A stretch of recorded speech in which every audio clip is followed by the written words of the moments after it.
Hello and welcome to On the Bench Extra, your weekly local football show. Joining me as ever is my fellow presenter Tom Reid to give his views on the latest football stories. On the show this week, we will be having a look at the latest set of results, we'll be previewing the upcoming games, we'll hear from the Scunthorpe United management, and we'll have highlights from Grimsby Town versus Wrexham. Don't forget that you can get in touch with us on social media as well. Hello, Mr. Reid. Hello, Harry. We all right? I'm all right. Very good. Right, first topic we're going into is Grimsby. Looks like now they're going to have to settle for a playoff place based on the result against Wrexham. How disappointing is that for the Mariners fans? It is disappointing, but I would like to know, how many of the Mariners fans actually believe the title was theirs. There'll be a handful, I'm sure, but I think majority of fans would have probably took the playoffs at the start of the season, I would imagine. Because again, promotion is what you need to do. Which way it comes is irrelevant.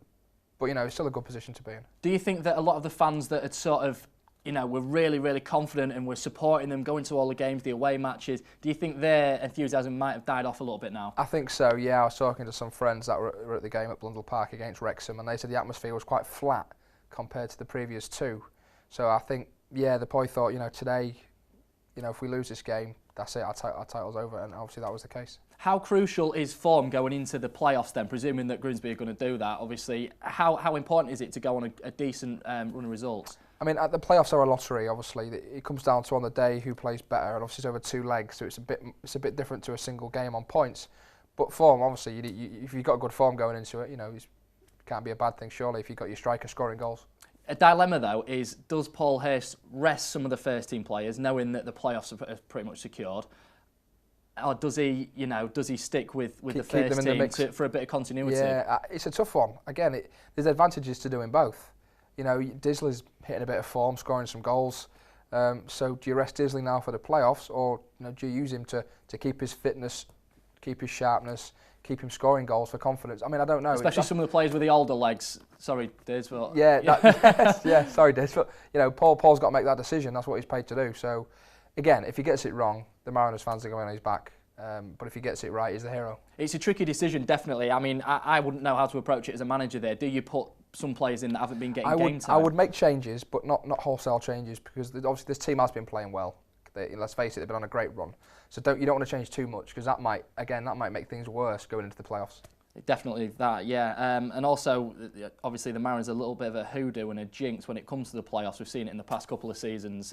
Can they avoid that? That's a big thing. Well, it's the third time lucky, shall we say, or is it the third time lucky? Again, it depends what team they come up against. You're going to have to beat the best team in the playoffs eventually if you want to get promoted. But it's not the easy way to do it. And I think, the Mariners might, the fans and players might think, we was here last season, look what happened. We can't repeat this. Just going back to the point you made, you've got to beat the best team in the playoffs anyway. A lot of time is spent weighing up, saying, who are we going to get in the semi-final? At the end of the day, you've got to beat the best teams that are there, aren't you? The best team might get knocked out on some ridiculous penalty or something like that. So it's a lottery. Second place, second could be playing fifth, and fifth could get promoted. How is that fair? Because the fifth team in the league weren't the best team overall. Well, sometimes that happens in the team that sneaks in at the end of the season because they're on Eastleigh, form. for example. Exactly. I mean, it's a dangerous game to play. Do you believe that Grimsby can do it? Do you think that they can go up by the playoffs? I have to say yes. Yeah, they've got the great form. I think they are one of the better teams in the league. So I think they've got every chance of doing it. I'll hold you to that. Right, so let's have a look at the latest set of results then. Hull lost 2-0 at Southampton, meaning that the Tigers are nervously looking over their shoulder, just 2 points above the relegation zone. Scunthorpe drew 1-0 with Port Vale at Glanford Park after a first professional goal from Kyle Wotton, who equalised in the last minute for the Iron.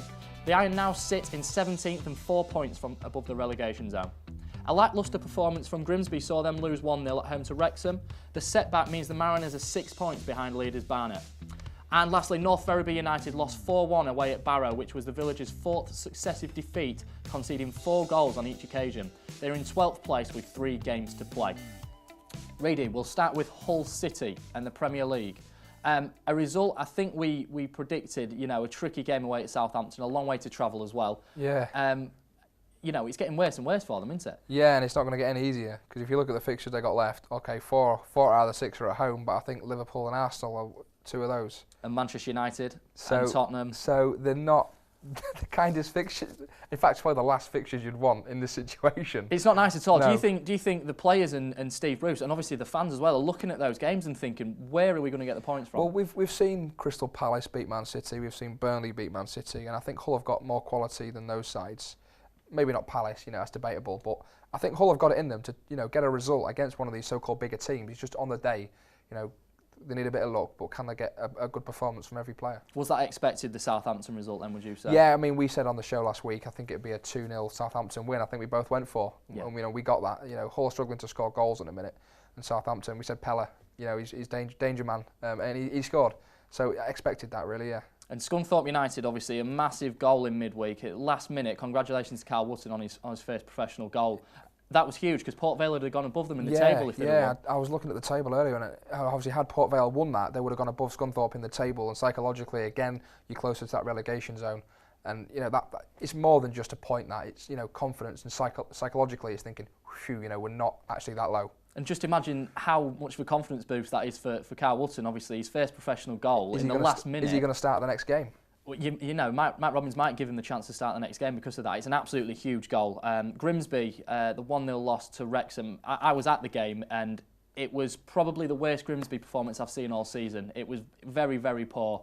It's surprising that after the run of results Grimsby have had, and obviously with so much at stake, you think they would have gone into that game trying to do more. Is it a bit of a... because they beat Wrexham earlier on in the season, so psychologically, they should have been thinking we can beat this team. And that was a big game for Wrexham. I think it was their centenary or the 125-year anniversary, and Grimsby went to Wrexham's ground and spoiled it. Yeah. Obviously, for this one, Wrexham looked like a team who were...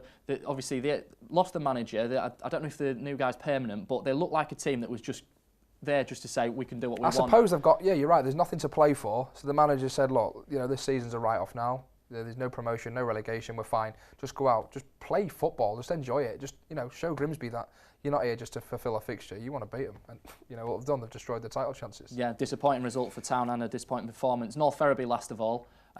What has happened? Well, is it the cup, do you think? I went to Wembley for that game, and North Ferriby, the first 45 minutes were, average. The second half, they were much better, and it might have taken it out of them. Because obviously since that game, they've not won in the league. They've conceded a shed load of goals. It's not looking great. So maybe the high of that game, they're still thinking, what a game that was. Is it the longest hangover in history? Possibly. Thanks, Reidy. Right, as we were mentioning the Grimsby Town game, the defeat against Wrexham, here are the highlights from that match. It's not away yet. Palmer's in on it. Good play by Palmer towards Linnell John Lewis. It's bounced all over the place. Scott Brown at distance. It's worth the go. Straight through the middle from Wrexham. That's nicely touched off at distance now. Shot comes in. What a good goal. What a really good goal. We didn't go to him. He got away. It's Joe Clark. And from 25 yards, that rifled in. That's a great goal by Clark. That really is.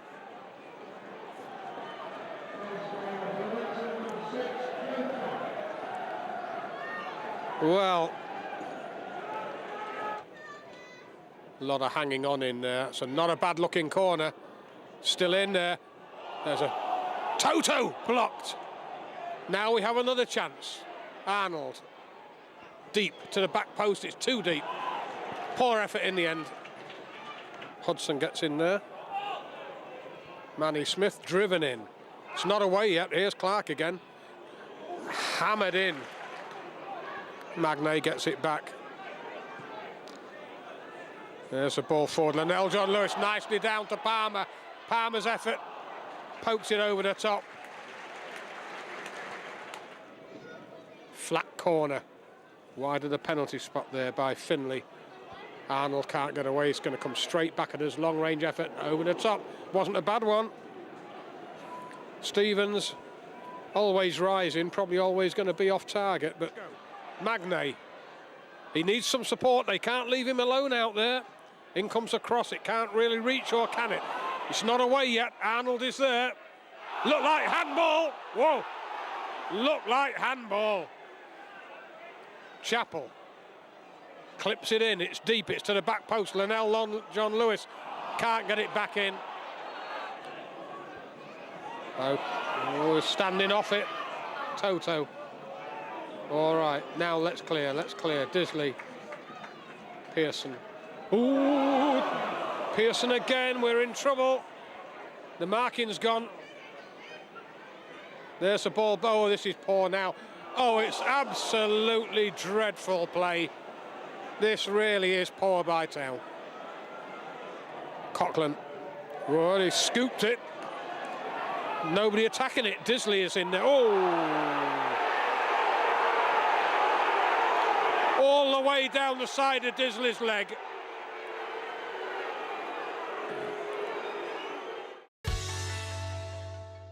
Now, our researcher Greg likes putting me and Reidy to the test, so here is the first instalment of this week's head-to-head.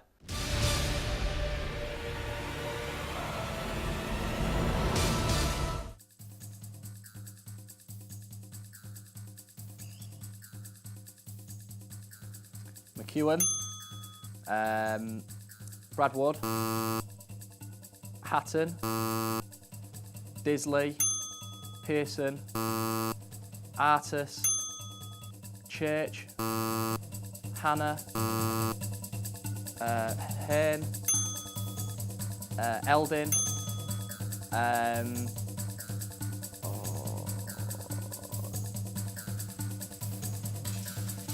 Thomas.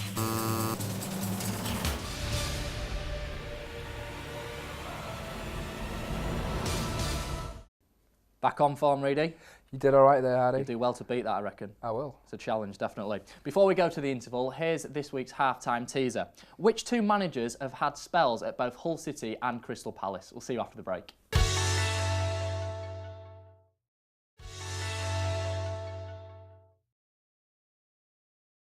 Welcome back to Extra. The answers to this week's half-time teaser were Peter Taylor and Ian Dowie. Still to come up in the show, we take a look at the upcoming fixtures, we hear from Scunthorpe United's management, and we also assess the chances of Hull City avoiding relegation. But first of all, here is the second instalment of this week's head-to-head.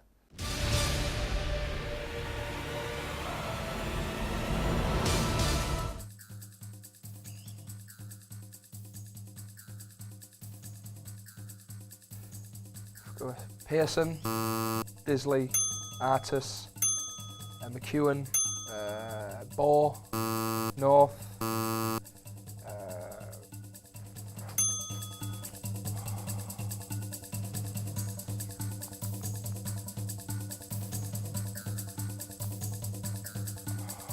Wood,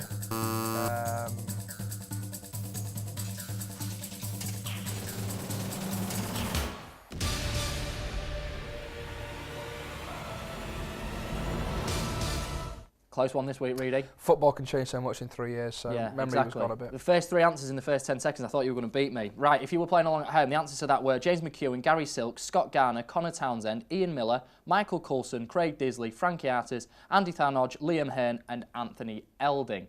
Right, coming up next, we have got the views of Scunthorpe United's management. What's the injury situation ahead of Saturday's match? Everybody's okay.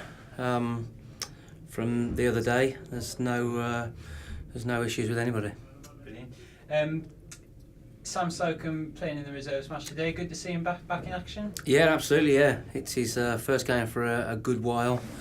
So yeah, it'll be nice to see Sam back on Glanford and hopefully keeping clean sheets. But he hasn't had any matches so far.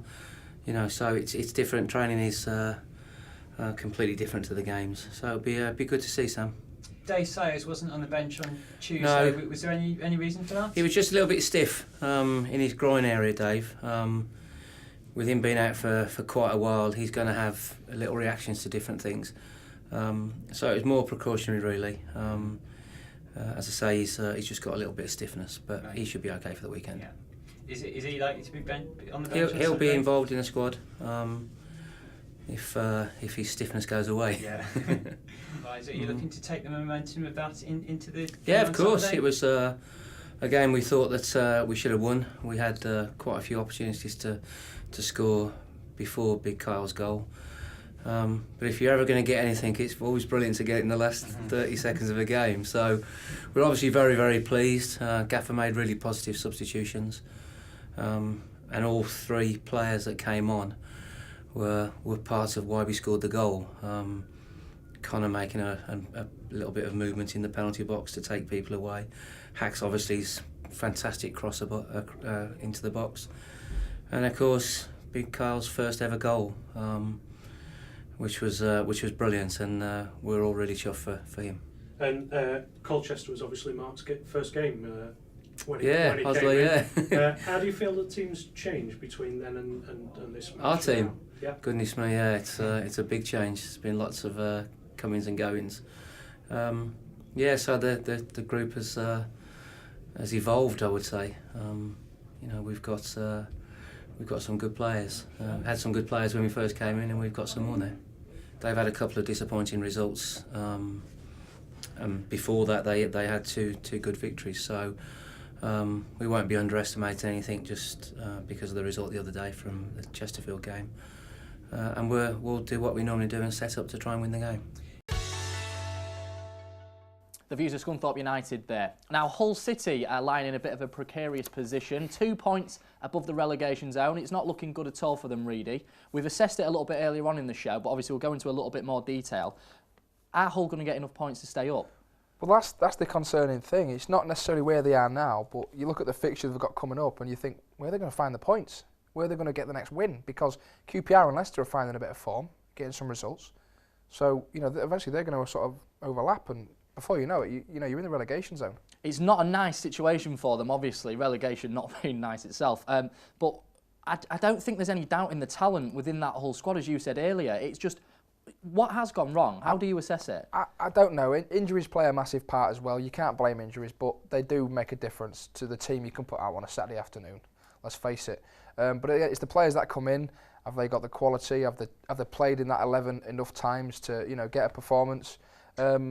Maybe not. So have they been? I think on occasion they've been unlucky as well. They've played well on occasion, but not got the points, which is disappointing. But again, it's just you need to get the points. Start of the season, I looked at their squad and you saw the likes of Huddleston and Davis and Brock McGregor is in goal, and I'd never have thought they were anywhere near relegation candidates. No. And it just shows you how unpredictable the Premier League is as well. Last season, obviously, Curtis Davis was a great defender. Livermore's got the experience along with Huddleston as well. They brought in Shane Long. It looked promising, and then he left for Southampton. Right decision by him now, by the looks of it. Yeah. I don't know what's going wrong, to be honest. But again, it's the fixtures coming up I'd be looking at. If you had the bottom three to play, you think it's in our hands, we're all right. But Liverpool, United, and still to come. It's a tricky run-in. One of the positives they do have is that 4 games out of the remaining 6 fixtures are at home. Now, how much of a factor is that going to play for them? Well, you'd rather be at home than let's say Stamford Bridge or Anfield or Old Trafford. But again, when these big teams come to the KC Stadium, I think these teams it's got so much quality and so much they've got so much experience and confidence that even away from home, these teams can beat anyone. So I don't think that's a factor for the teams visiting Hull. The only thing is, obviously, with the home crowd behind them, maybe that'll give them a little bit more energy and a little bit more bounce to try and, get some points on the board. I think that's what needs to happen. I think the fans, the 20,000 odd fans that are at the KC for Hull can't get on the back, a bad clearance or a bad tackle. That's what that's going to make things worse. You need to support them till the last minute. Definitely that, yeah. They haven't got a game this weekend, obviously, because of Liverpool's involvement in the FA Cup. Are they going to benefit from having a game in hand, or is that going to make it harder? It depends on the results this weekend, because obviously if the teams below them get a result, for example, Hull will then actually be in the bottom 3 by the time they kick off next weekend. So you think it's working as a disadvantage? Possibly, yeah, because QPR, we've seen them play well, and Chelsea beat them just, but Leicester are getting results. So if Hull find themselves in the bottom 3 without playing, psychologically you think we're there now. We need points. And sort of desperation sets in. Yeah. The players are thinking we desperately need the points now, and if we don't, obviously then you've got Liverpool and you've got Man United to come. So it's like, where are we going to get the points from? I think the game against Burnley is going to be one of the big factors. Huge game. That'll be one of the biggest games of the season. Maybe a decider. Yeah, I think it possibly could be. So obviously they'll be moving towards that and hopefully getting the points. Right, let's have a look at the upcoming fixtures then. Hull are without a game due to Liverpool's FA Cup involvement. They are next in action on the 25th of April away at Crystal Palace. Scunthorpe travelled to Colchester, who were humiliated 6-0 at Chesterfield on Tuesday. The Iron won 2-1 on their last visit to Essex, and they last lost against the U's 1-0 in 2006. After a second-rate result and performance against Wrexham, Grimsby will be hoping to gain a positive result at Southport in their penultimate game of the regular season. And with 4 defeats in a row, North Ferriby travel to Leamington, who they have beaten in each of their previous 3 meetings. So obviously Hull with no game, as we said earlier on, Reidy. So we start with Scunthorpe away at Colchester, who got absolutely battered in midweek. I see that result. I could not believe what I was seeing. I think there were 2 6-0 results in the week. I There think Bristol was- City beat yeah, Bradford 6-0 as well. There were high-scoring, games in midweek. Crazy. I don't know what caused that. Maybe it was still that Easter chocolate working off. Colchester then, they're in the relegation dogfight themselves. Is that an advantage Scunthorpe going away to a team that are fighting for their lives? Yes, it is. I think it can be, because Colchester might be reluctant to attack too much, even being at home, because they need at least a point. They're in the same situation as Scunthorpe, I suppose. So it can work in Scunthorpe's favour that they might not come and attack, but then again, that doesn't leave much space for Scunthorpe to go and attack. So I can see a draw. You see a draw? Yeah. I think the last meeting was a 1-1 draw earlier on this season at Glanford Park. The last time that Scunthorpe played at Colchester United, the result was 2-1 Scunthorpe. So obviously that's a positive result, and they've got a better head-to-head record against Colchester as well. In the last 11 games, there's been 6 draws, 3 in the last 5, all of which have finished 1-1. So you're going for another 1-1? I might go 1-1, just simply because both teams are so desperate for the points, and they'll be so afraid to lose that they might tend to park the bus, if you like, and be reluctant to push forward, and just they'll be content sitting back, because there's not much space there for either team to go forward and get behind each other. A proper relegation battle, you're saying? I'd say a dogged 1-1. Okay, moving on to Grimsby now, coming up against the Southport side, who they've struggled against in the past. We've seen it in previous seasons. Southport have actually got the upper hand in terms of previous results. They've won 17 of the 41 meetings, Grimsby only winning 15. So it's not a great stat for them. No. And the last meeting at Southport last season was a 2-1 win for Southport. And obviously Southport beat Grimsby earlier in the season as well at Blundell Park. I think it was 1-0. Was it Richard Brody?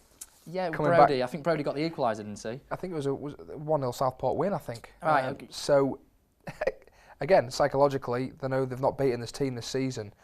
Okay, Grimsby's title is over this season. So are they thinking, you know what, if we don't win, it's not the end of the world?